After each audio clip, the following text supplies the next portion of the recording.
Hi, everybody. Welcome again. I'm sorry for the interruption in internet service. I'm coming from live Black VegFest.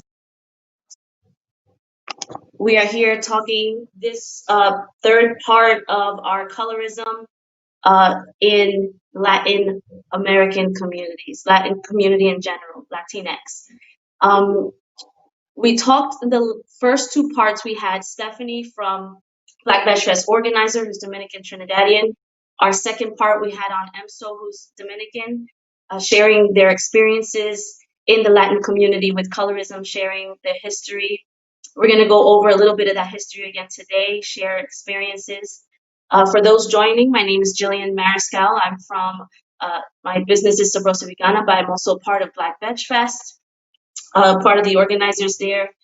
And we're talking about colorism, colorism in the Latinx community. What is colorism? Colorism is a type of prejudice that we face, that people face within the Latinx community. As we know, but some of us don't know, we are part of the African diaspora. And we are also mixed with indigenous, we're mixed with Spaniards. There is such a wide variety of shades, there's such a wide variety of history. But what the problem is recognizing all these parts, recognizing that we are a very mixed group of people. Um, from my experience, I am Puerto Rican and Panamanian. Panamanian from my father's side and Puerto Rican from my mother's side, but I was raised with my Puerto Rican side, my mother's side. And good morning, everybody. I see everyone coming on. Thank you for joining. Um, Good afternoon, actually. I think it's just about hit 12 o'clock now. Thank you for joining today. I'm talking about my background right now, just real quick for anyone new joining us. This is part three. I am Puerto Rican and Panamanian, born here in the United States. Um, just a little bit of my background, real quick.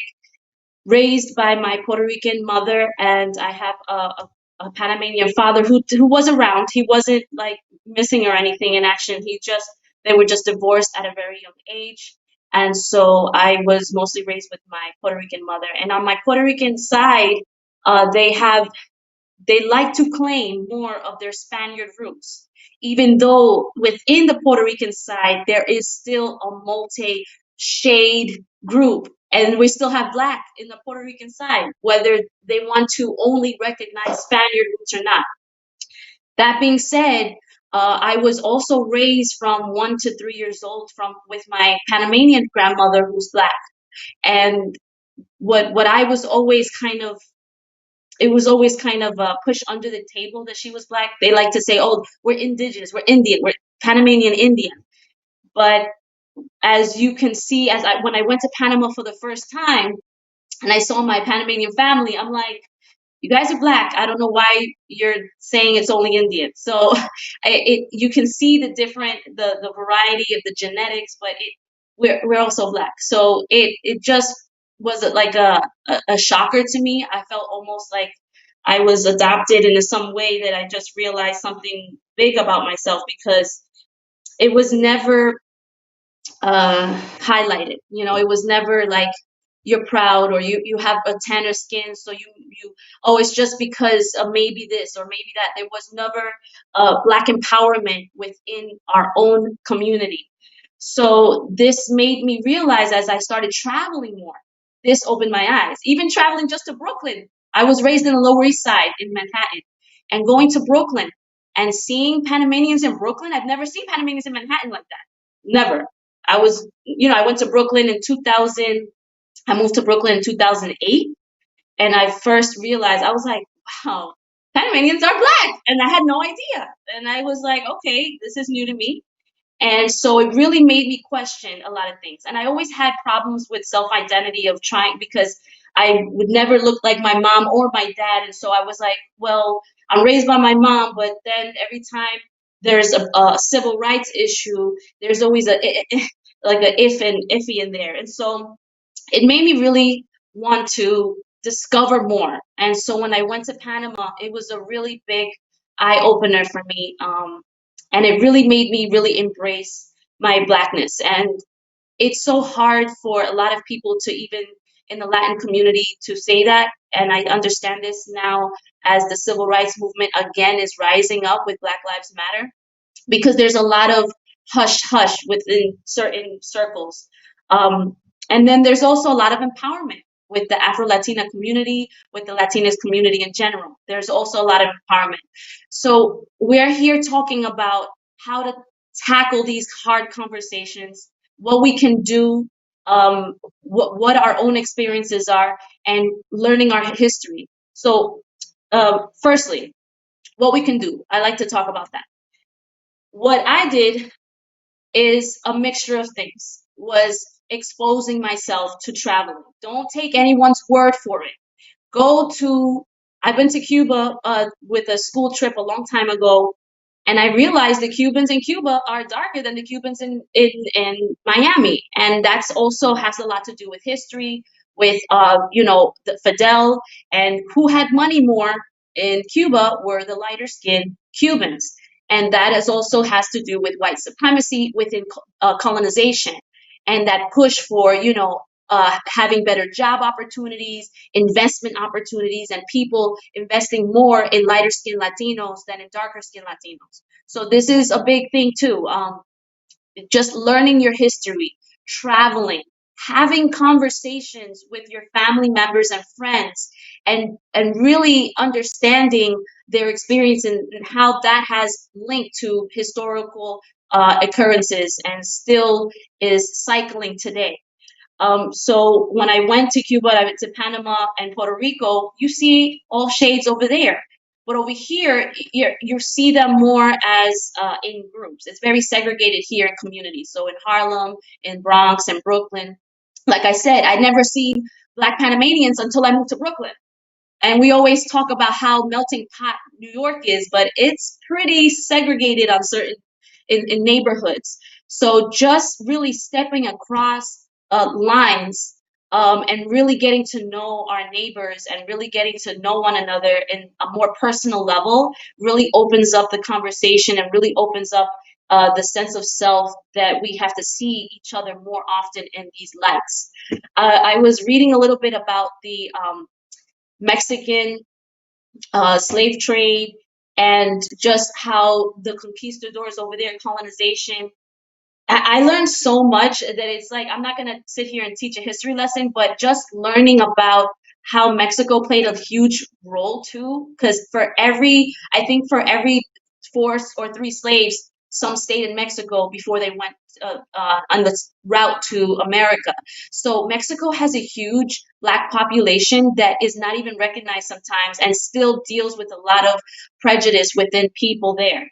Again, this prejudice, this colorism is really based on colonial mindset. We like to recognize only Spaniard background, but we don't like to recognize African and indigenous backgrounds. And sometimes it's even okay for people to say, I like to recognize my indigenous background, which is crazy. You can't just say you're part of one or another and not realize that back then it was made to want to mix because they wanted to dilute a lot of the original people there and the slaves. They didn't want such a separation. So it's different than American history in that way, where it was really frowned upon to mix races and interracial marriages and things like that. But in Mexico, it was more wanted because they wanted that mestizo, mestiza. They didn't want those really extreme, so they say. Um, so just really diving into history. So right now we're in one of the biggest civil rights movements again, and we're dealing with Black Lives Matter protests and ICE protests, and there's a lot of protests going on. And I noticed within these protests are a lot of talk on Facebook about, oh, well, they're only protesting because he was Black. But if it was a Latino that was killed, they wouldn't be protesting with this. That has to stop. If you see that talk, that has to get cut out. That has to be like, look, the media is not showing that there's solidarity between the two, but there is. You see Latinos marching in Black Lives Matter protests, and you see blacks marching in ICE protests. But the media is, remember, media is controlled by white supremacist groups. This is a colonized states, so colonization with white supremacy is embedded in history, embedded. So we have to recognize it at all times. We have to call it out. Like, you might not see it, but maybe you need to open up and get your social media, get your news from different sources, from not mainstream media. Even just seeing videos of people on TikTok. TikTok is personal videos going into this app, and you're seeing people at protests showing what's really happening there, unedited. I mean, you see sometimes the pause and breaks, but they're in the same protest. So we have to be our own media. You have to go and search for these things yourself. You have to know that it exists. We cannot allow other people to say, "Oh, but I think that this only happens when a black person gets killed, not a Latino." No, and maybe we have to, as a Latinx community, still make a lot of people have to recognize, why is it that there's no huge protest? It's because, it's like stepping into another realm that they don't want. There's a lot of hush hush happening within that, and it really saddens me and angers me. So thank you so much for people commenting right now. Yes, we need more teachers, we need more educators, because that is how we're learning. We're learning about our history. We cannot let whitewash history teach us, because we already know it's whitewashed, right? It's like we know that this happens, but when the media pushes these things and people say these opinions on Facebook, and you're like, wait a minute, don't you realize? And then we have to re-educate them, but then it becomes this debate, and people start denying things. So we really have to take this opportunity to educate one another. Educate yourself first, and then educate one another. Educating yourself on your own history, on others' history. You know, a lot of immigrants come here from other countries, like Puerto Rico, and they are immigrants. I don't want to hear the Commonwealth thing. They are immigrants coming here from another country and not understanding what happened here already. We have to understand that you're coming to a country that already had racial tensions. You have to understand how your country had racial tensions and how it's affecting what you're coming into. A lot of Latin people that are white passing are are the first ones to like push it under the table. This has happened in my own family, where I'm the one bringing up like, uh hey, questions and this, and it would never have been a discussion if I had never spoke about it. And why am I speaking about it? Is because my dad's side is black. So maybe I wouldn't haven't even decided to bring it up unless, because it's so taught and whitewashed. So we really have to have conversations with one another and learn our history. The more I learned about history here, and history in Puerto Rico, and history in Panama, it just made it clear that we have to be a part of the Black Lives Matter movement. I mean, we are part of the African diaspora. So, but it's not so clear to everyone. And this is why we have so much tension within within the Latino community, and we call it colorism. We call it prejudice. We don't call it racism, because we're still part of the same race. Race was a word created to say, no, you are separate from me. And within the Latin community, oh no, you're this race and I'm this race. No, we are actually the same. We are just different shades because genetics and things like that. But we are actually part of family. So we need to recognize our own family history. We need to not only recognize it, but support our own history. We can't just say I'm from Spaniard here, or I have conquistador background. Let me ignore the black background, because maybe one of my tias or tios came out darker. It's just that one. We cannot do that. We have to recognize and support our brothers and sisters, and we because we're supporting. It's our own family. It's supporting ourselves. But we have this thing where we only are. And it's due to white supremacy. We are only recognizing the rape. basically. We have to say what it is. A lot of the conquistadors that came, we don't like to recognize that a lot of the mixing happened through rape. It was not all intermarriage love that was happening back then. And this has carried on through generations where it was purposeful as well. This type of mixing for white supremacy to happen.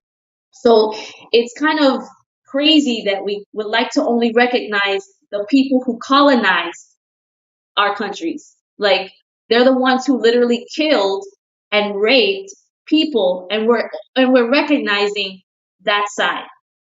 That's what we have to really point out and really understand. So I constantly have to kind of have some hard conversations with my own family, and for that it's always been a type of tension that has been it's been worked on. We have to work on through love, right? Always through love. We got to be the person that does it out of love, not out of anger. And even when we get angry, we get pointed at as the angry person. So, I mean, we really just do have to have these conversations. So, going back to how we combat these and decolonize our mindset is by first educating ourselves, going to museums, finding sources online that are credible, .orgs. I'm studying biomedical informatics. It's the study of data and information in medicine. Before I started cooking, I wanted to be a doctor, and then I changed it into research science because I really love research. And what they teach us in research is how to properly check your sources. Current timeline, using the CRAP test. You can Google the crap test, so you can see what I'm talking about. I'm not just talking about like to see if it's a piece of crap source, but it's an acronym. Current, oh my gosh, don't ask me to go through the whole thing. Google crap test. You'll see there's a whole bunch of information on how to check your sources correctly. And one of those things that we're taught is to be careful of .orgs, but not always. Not to be careful, not to hear the information, just to always double check their sources and where they're coming from. .orgs sometimes have a motive, and their motive cannot be good sometimes. They can be motive by white supremacy mindsets. So we have to be careful. Same thing goes for when we Google vegan information, right? A lot of people, when I first went vegan, what do? Yeah, crap with CRAP, crap test. Yes, Google CRAP, crap test, and you'll see how to properly learn to research your sources. It gives you a whole understanding of like checking the background, how to check the sources. Yes, Google crap test. That's how I do research. That's how we're taught to do certain research in school. So, um, as I was saying, crap test, doing research on our backgrounds. Oh yeah, so .orgs, veganism. Let's talk a little bit about veganism and how that relates to colorism and all this whole conversation. So, when we research vegan, uh, when we research vegan background, like medical studies, right? A lot of people, when I first started talking with them, would say, "Oh, but soy is bad for you," and because so and so said it, and it was the breast cancer association. Yes, there you go. No problem. Crap test, currency, reliability, authority, and purpose. So yes, please look up crap test, and that is really. And there's even YouTube videos. That's because I'm in school.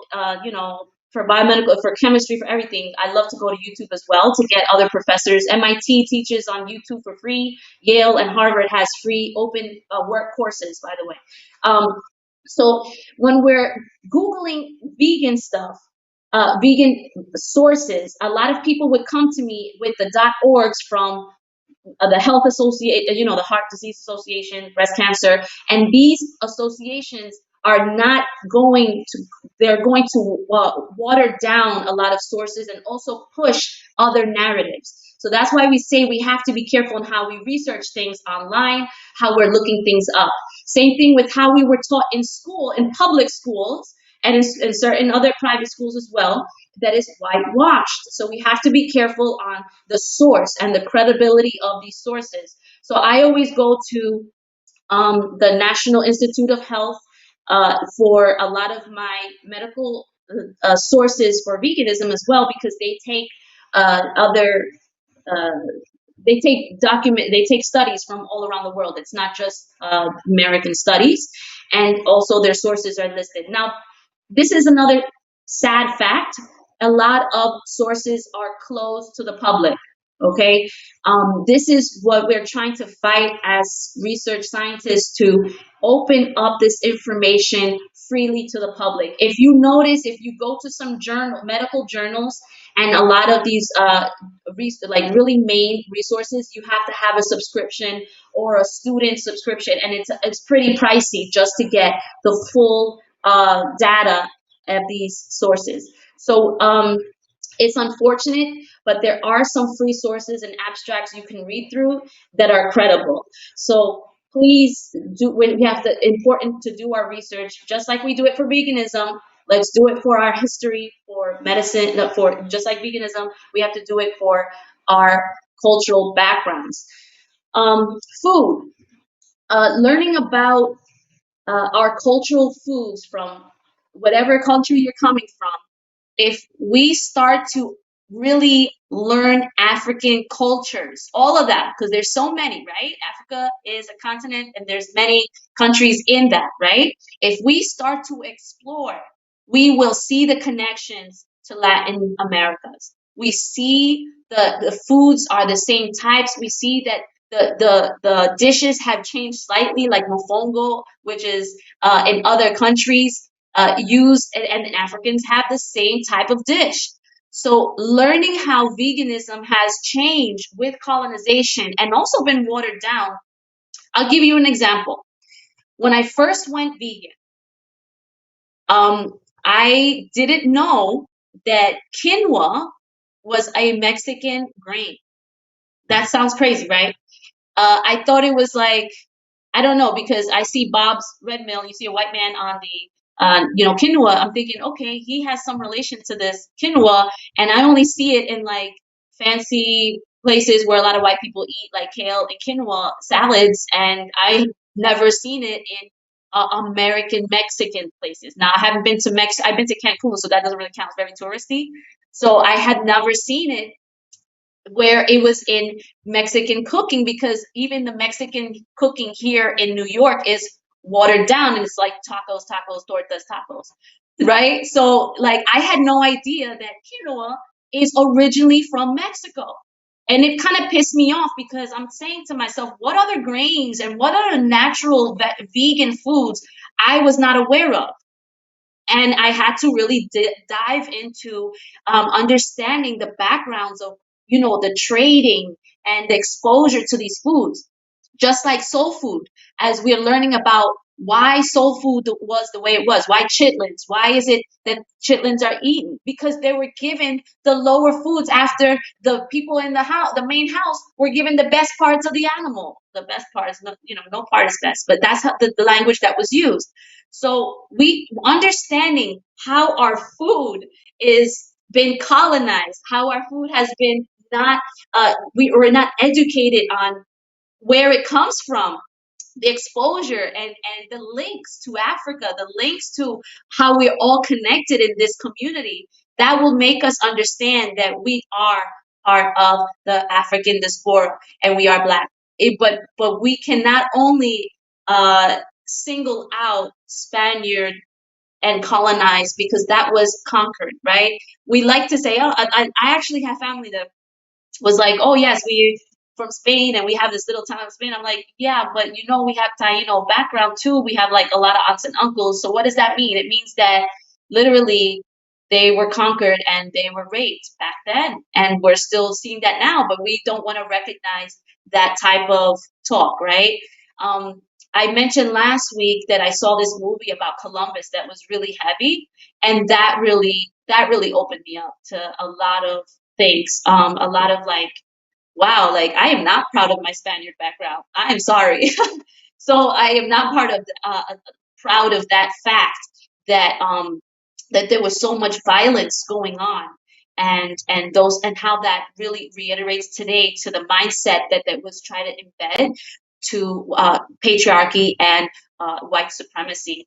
Um, so recognizing again, we're just going over how we are debunking these things within ourselves, within our family. Finding self-identity is by educating ourselves and educating others. Not everyone likes to educate other people and is not in their blood to do that, but we can do that by sharing, right? Sharing resources.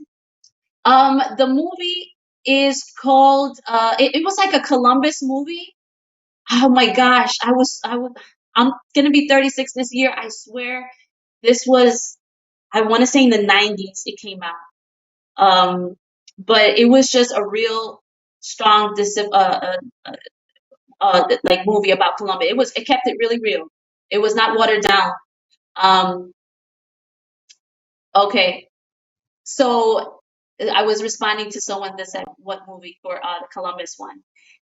So we are talking about how to debunk. How do we have these hard conversations? If you feel that you are a white Latina that is white presenting in that sense, where white passing, we like to say white passing because here in America, white passing depends on where you are, depends on who you're with, right?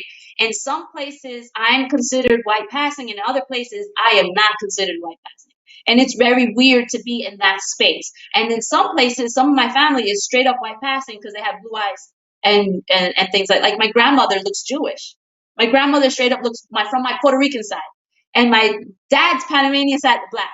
So you see the two, and I have pictures. I have on my Instagram my personal Pan Rican underscore vegan. You'll see pictures of my family there. And so, as white passing, if you have family members there, or if you are yourself, it is duty learn, to learn about your background, to learn about your true background, to see that, to recognize and uplift your family members that are darker, not to support, even if you don't understand. Because if you're born and raised in America, you're born and raised in a system of white supremacy and racism that we are not even recognizing is embedded since young, since in public school. So even that is like, it's like a culture shock, like what happened to me, where I'm living in Manhattan in the Lower East Side, and the minute I started working at the hospital and seeing people there Panamanian, oh yeah, let's move to Brooklyn. Whoa, a lot of black Panamanians. I had no idea. And then recognizing, wait, am I black? Wait a minute, my grandma's black from my parents. So wait, I guess, and am I mixed? It's like this whole self-identity crisis. Actually, in middle school, because of this, I hung out with a lot of Asians. I had a lot of Asian friends. I was like, okay, I fit here, I guess. We're minorities here. Because I wasn't Spanish enough. I didn't speak a lot of Spanish growing up in the home. I guess my parents didn't want, they told me actually one time they didn't want me to feel so like I didn't fit in America. So I guess it's a part of assimilation that is really sad, that we feel like we have to assimilate only with white here in America because of the supremacy and the job opportunities and things that obviously are embedded in this racist systemic culture. So we have to recognize that, right?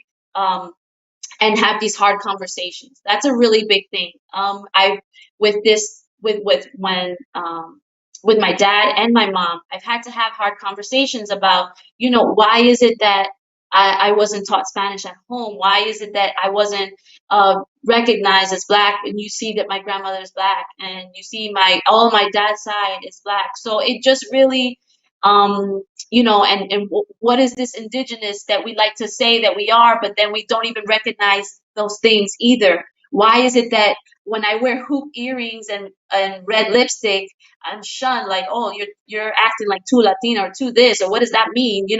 Just our culture is so embedded in the African diaspora, but we really don't recognize it. It's salsa in the way we dress, in even just, so much cultural in there. So we really have to recognize within ourselves, have hard conversations with family, and really show so much support to Black Lives Matter movement. It really is showing. We have to show people that we are there and we are in solidarity and that we are part of it. If people just think, oh, you're just supporting because no, because we're black too, and maybe you might not recognize it because the genetics came out a little clearer. But that happens. Genetics is almost like a game, you know. I mean, genetics.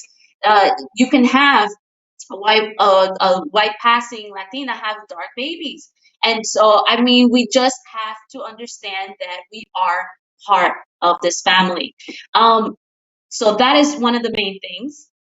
Another thing I want to talk about is media, how we combat this through pointing media out. A lot of people, and I go with Facebook because Facebook really shows people's true hearts on those comments, right?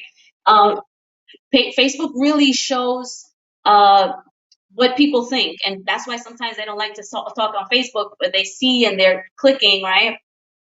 The media has really played a huge role in how in the narrative, and we have to change that narrative. And how do we change that? Is by supporting groups that are educating, like Black Veg Fest. I became a part of Black Veg Fest because they educate the community.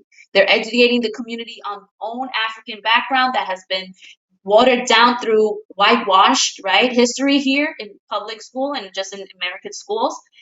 They are part of revitalizing communities through veganism in the way that our ancestors were veganism as well. I mean, look, when it came to cultural agriculture in countries, it was more it's more not cheaper, but it is more affordable to have and grow vegetables because they were growing in your backyard. You had avocados, plantains growing back there, beans and coffee, right?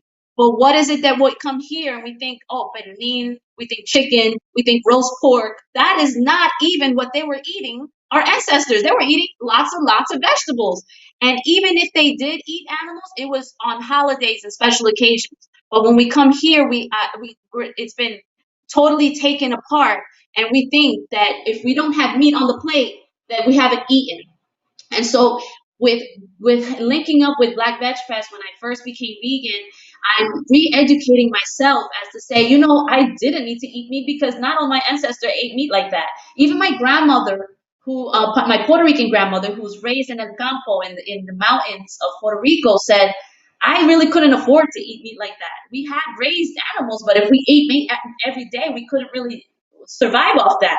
So we had all the things. My mother, she used to say, my mother grew everything in the backyard. It was very tiring. It's a lot of work to grow your own food, but it was also done out of necessity, and because it was a ability to grow those things back in the mountains. So they had pineapples. She would actually steal pineapples for her neighbor. She told me all the time we get caught. But you know, they had all these vegetables and naturally growing in their backyards. So we have to recognize that through our food choices, to decolonize those things and to educate ourselves. So being part of organizations like Black Veg Fest that are constantly trying to reteach the community how to what is indigenous to what we used to have, right? Even to African and Latin cultures. Uh, Through educating, we do cooking demos. Going and the festivals, you'll see people come and speak. We did at Black Veg Fest. We had a lot of cooking demos, and they were all giving taste testing. So I even learned through one of the chefs really sweet jackfruit dish, and I've only had jackfruit through like you know the pulled pork stuff, and when I do the pernil, the jackfruit pernil, um, it was so good. But before that, I only had jackfruit in Thailand, and it was the sweet, like you know, straight out of the thing you're eating in the jackfruit. So just learning all of the wonderful thousands and thousands of vegetables that are grown in these countries is educating yourself and it's saying, wow, but you have there's plantains in it. I feel stupid for saying this, but I didn't know years ago that plantains were also grown in Africa. I'm like, wait a minute, I thought they were only grown in Panama or something, or like in you know. So we have to really open our minds to educating ourselves as to you know what we're missing on our plate and why. Why do we feel like we have to have meat all the time in our plate? Why is it that we are eating, that we're so dependent on these types of cultural norms, which are killing us?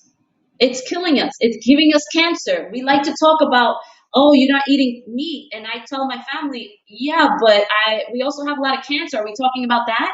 Let's talk about why I went vegan in the first place. I went vegan because I had tumors on my right leg since the age of 13. Um, I discovered it when my uncle had tumors on his right leg and he went for surgery. And I was like, oh, I have something like that. And my family was like, what? So I started to get a biopsy. It was benign, but very aggressive to the point where they said they might take my leg.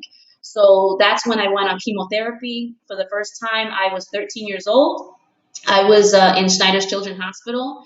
And from then on, it's been a crazy ride of chemo, surgeries.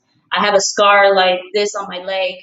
And I never linked it to food until I started studying biomedical informatics in school. And I started studying data and research and educating myself properly, not allowing other people to educate me just by word of mouth based on their opinion. Remember, every opinion is not fact based. Okay, so when you hear an opinion, it might sound nice, but you have to back it up with facts.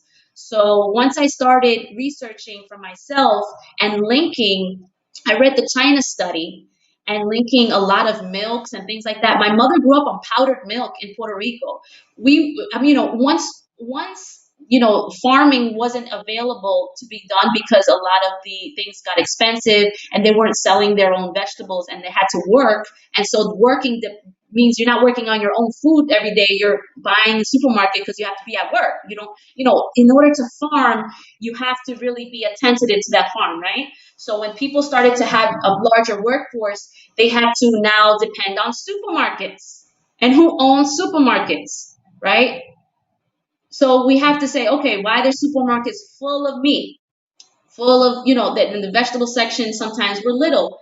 And so I started making the connections, reading studies, and saying, if I want to avoid having an amputation, if I want to avoid this metastasizing internally to cancer, if I want to avoid my son being exposed to the same things that my family has been dying of, I need to change my diet. And I did it first for my health, and then everything else followed. When we abuse animals and when we kill animals, we make that abuse easy in different ways, whether we recognize that subconsciousness to other people.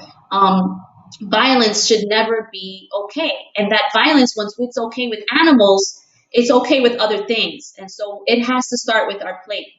So I went vegan for my health, and then I started educating myself on why is it that I have this, that why is it that we always feel like we have to have meat on our plate, the meat industry, what the word meat, the word meat itself was never originally intended for animals. It was intended for meat of fruit and vegetables, even biblically, because I was raised a Christian. I had to say to myself, okay, I'm vegan, but how does this link to what I've been taught? And I found it in Genesis 1:29, where it literally says, I have these fruit for meat for you. It's like it says the word meat in relation only to vegetables and fruit. Because if you look at strawberries, the flesh, we call the flesh of the strawberry, right? And the meat. The mango has a flesh, and the mango has meat. So what these words were changed to was when the Industrial Revolution started abusing animals at a scale to mass produce that for people. So once we start educating ourselves in all forms, we start seeing, okay, this is linking to this and this is linking to that, and this is why I am eating this way and doing things like this. So educating ourselves is not an easy task. Uh, and we don't have to necessarily educate others the way as a professor does. Not everyone wants to do that, but we can do our part by sharing, by donating, by supporting, by quietly there's a lot of different ways to protest. There's ways to protest by, by saying a few things here or there, or sharing, even memes. People do things through jokes, but through jokes, we are really showing support to one another. So if you feel any way comfortable, do it that way. Show up to someone's business to support their business. Just show up to a cooking demo, show up to a festival, taste the food. Just showing up shows people that you're there and present and that you are supporting in solidarity, whether, no matter who you are. And this is how we can do things slowly and slowly, to decolonize and supporting when we want to tear down Columbus's statue, when we want to change, why these media, the statues was a big thing. I mean, statues for me is really uplifting people that don't need to be, decolonizing holidays, not recognizing Columbus Day. I stopped recognizing Columbus Day a long time ago. So even doing these things is in our part is so necessary to teach the next generation that we're not allowing that. We're cutting those off as it happens, because the more we allow it to happen, the more we're just perpetuating it through the generations and not realizing it, even subconsciously, by staying quiet. It's saying that we're approving of it. So that doesn't happen if someone slaps you in the face. Are you gonna stay quiet and not say nothing or not do nothing? No, it's very rare that you're like, okay.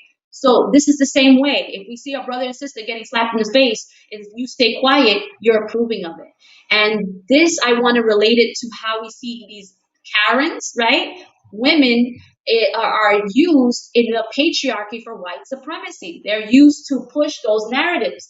Um, we like to only say patriarchy, yeah, but women are used in that. So when we see these women, calling up the police for any little thing, or calling rape, or calling, we have to recognize that that is real, that is also, if staying quiet. If I ever see someone, a Karen, doing a Karen things to people, I gotta step in. I feel like I have to step in and say something, because if we allow that to continue and to not say anything, we're allowing this to continue for the next generations, because children are watching, right? Even grown-ups are watching.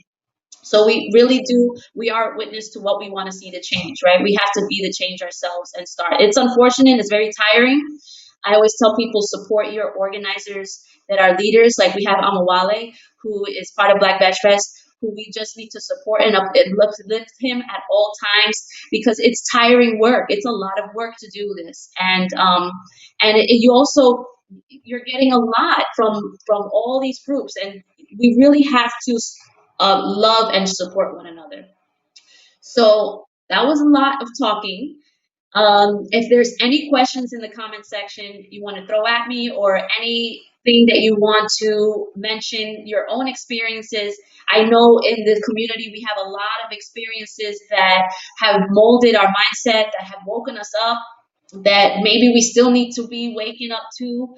I would love myself, I've been traveling a lot of the Latin Americas, but I would love to travel to Africa, and I would love to see more than one or two countries and really eat the food and make these connections to Panamanian food and to Puerto Rican food, because let's be real, they're connected. And we cannot only just see this as a Spaniard thing. Oh, the Spaniard paella, we like seafood in Panama. Okay, no, we're uplifting the colonizers who came and conquered, right? So we got to uplift our indigenous and black and African diaspora. Okay, we have to see it more in media. Call it out in media.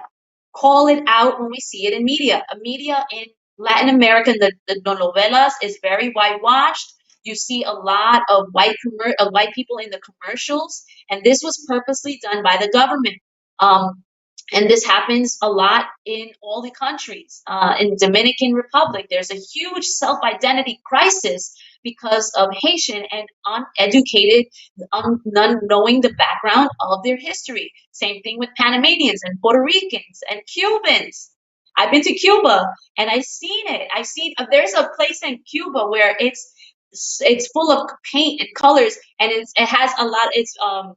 It's very rare to see paint in Cuba because it's very expensive, but it was the art, and it's so African, you can't even believe it. But then when you go to Cuba, the little Cuba in Miami, it's very whitewashed. So we have to recognize why this is. Okay, we have to recognize that we are part of the diaspora, and we have to educate ourselves and support and uplift our brothers and sisters at all times, not just because it's a Black Matter Lives Movement, the biggest civil rights movement of our generation. We have to do this all the time, and we cannot stop doing this. Um, yes, so that is a lot, and it's gonna be a lot. It's gonna be tiring. Take time for self care. Take time for a little media blackout. I notice myself too. I get so enthralled in Facebook and just trying to even talk to people about these things, and it gets tiring. But take the time to woosah a second, and then, because it's never going to stop for our children. It's never going to stop for our family members who are dealing with worse. Remember, there's so many levels to this and backgrounds, and like I said, white passing, and there it's sometimes it's like out of sight, out of mind. So we really have to really bring it up to each other sometimes, because if not, we're going to continue to perpetuate it, and we cannot be a part of it, and we cannot allow it when we see it. um, Thank you for everyone who's been joining up the last few episodes to this. I really appreciate you all. It's been wonderful, and we're still going to continue this conversation. I would like to get more into the backgrounds of the history as I'm learning it myself. It is so interesting. And I think we're going to go into food and maybe do a cooking demo of some food for the next one. What do you think in relation to this? So I would really like to hear your thoughts as well. Thank you for joining. Um, Again, Black Veg Fest. Please go to their Instagram, their YouTube, their Facebook, and just see what the work that we're doing. Um, we were gonna have the festival this year. We're part of a pandemic. We were gonna have one in the Bronx, and we're going to have one in the Brooklyn, but those were canceled due to COVID-19. But even though it's canceled, doesn't mean work has stopped.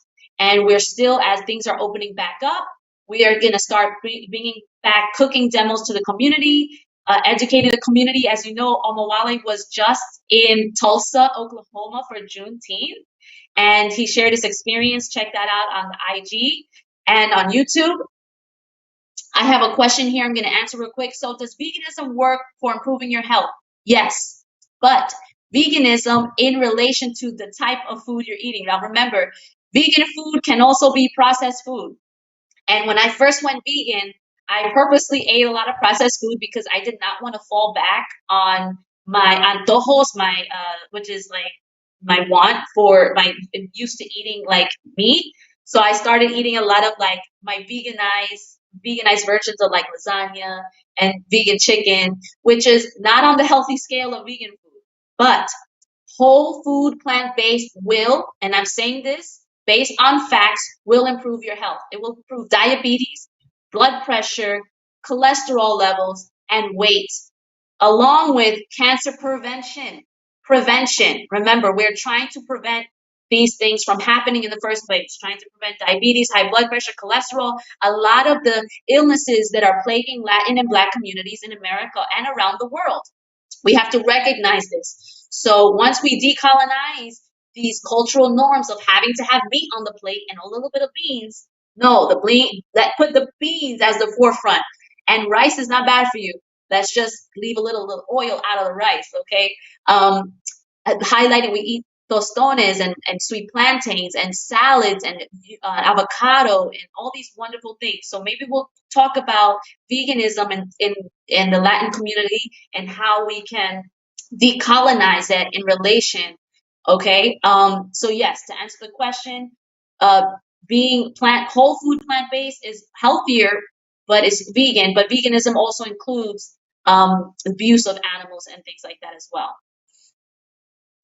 For health, also requires sufficient sleep and fitness. Yes, fitness and sleep is a big role. Um, it is such a big role because our body needs rest so that our cellular development and all the things that are happening can work. If it's constantly working, it's going to store some of the fat because it's like, okay, in case for survival, because you're overdoing it and you're not sleeping, we're going to store some of this fat. So I know as a chef, I have also a family, I also have property I have to maintain. It's a lot of work. I know I've gained a little bit during quarantine, okay? But I will be eating more whole food plant based. But I also do a mixture in my meal plans for people that want to taste that cultural food again, but a veganized version.